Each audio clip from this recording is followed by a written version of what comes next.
ছোটবেলায় যখন পড়ালেখা করতাম তখন কিন্তু রেজাল্টের আগে খুবই ভয় পেতাম। আর এখন আমার ছেলেকে দেখে আমি খুবই অবাক হচ্ছি। ও যখন থেকে পরীক্ষা দিয়েছে তখন থেকেই গুনে রেখেছে কবে ওর রেজাল্ট দেবে। ম্যাডাম শুধু পরীক্ষার শেষের দিন একবার বলেছে কবে রেজাল্ট দেবে, ও গুনতে গুনতে কিন্তু সেই দিনটা আজকে চলে এলো। আর আমাদের সময় কিন্তু যখন রেজাল্ট দেবে তখন পাশ করব না ফেল করব সেটা নিয়ে কিন্তু দুশ্চিন্তায় থাকতাম। ভয়েও মাকে বলতাম না কবে রেজাল্ট দেবে। আর তাহমেদকে দেখে কিন্তু আমার খুবই ভালো লাগছে, ওর রেজাল্ট শোনার জন্য খুবই আগ্রহীও বসে আছে কবে ওর রেজাল্ট দেবে। গুনতে গুনতে কিন্তু আজকে সেই দিনটা চলে এলো। তাহমিদ রেডি হয়ে কিন্তু আমরা সবাই ওর রেজাল্টটা আনতে গিয়েছিলাম।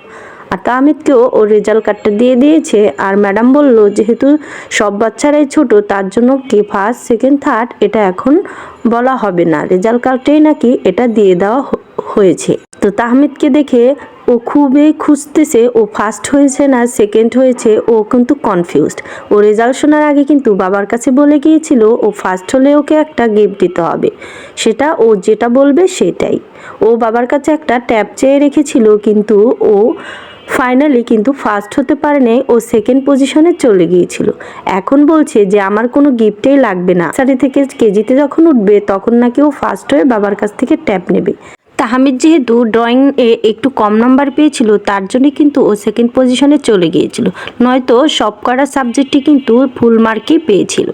যাই হোক, ওকে ট্যাব কিনে দেওয়ার কথা আমি এখন আর ভাবছি না, কেননা ওর মনোবলটা ভেঙে যাবে, ওর ফার্স্ট হওয়ার চিন্তাটায় আর মনের ভিতরে থাকবে না। তাই ডিসিশন নিয়েছি ওর অন্য কোনো বার্থডেতে বা অন্য কোনো সময় এই গিফটটা ওকে দেওয়া যাবে, কিন্তু রেজাল্টের বিষয় নিয়ে এই গিফটটা ওকে দিলে কিন্তু ওর মনের জোরটা আছে যে আমাকে ফার্স্ট হয়ে বাবার কাছ থেকে একটা গিফট নিতে হবে, সেই জোরটা কিন্তু ওর মনে আর থাকবে না। তার জন্য কিন্তু এই ডিসিশনটা নিয়েছি, ওকে আর ট্যাব কিনে দেব না। পরবর্তীতে কোনো বার্থডে বা অন্য কোনো রিজেন্ট দেখে ওকে গিফটটা দেওয়া যাবে।